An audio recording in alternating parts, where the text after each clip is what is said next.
ஒரு குட்டி கதை. ஏன்னா இந்த வீடியோ முடியும் போது அந்த ஸ்லோகத்துக்கும் அந்த குட்டி கதைக்கும் ஒரு லிங்க் இருக்கு. சரிங்களா? கடமை செய் பலனை எதிர்பார்க்காத, அதான் அந்த ஸ்லோகம். எனக்கு ரொம்ப பிடிச்சது.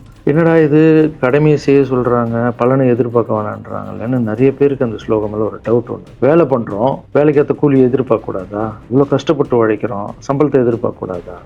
இந்த ஸ்லோகத்துடைய முழு மீனிங் என்னன்னா ஒரு கதையா சொல்லிடுறேன். ஒரு பெரிய வீடு, ஒரு மிகப்பெரிய பணக்காரரு.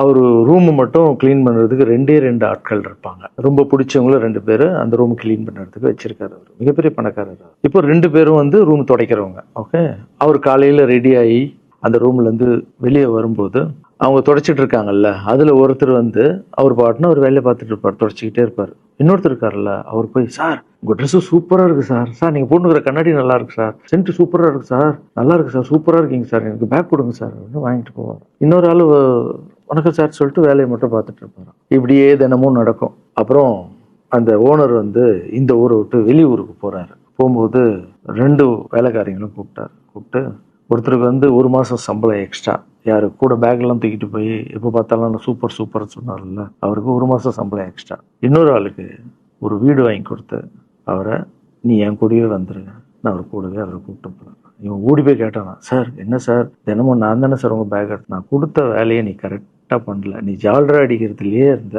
எனக்கு இது நல்லா இருக்கு அது நல்லா இருக்குன்னு.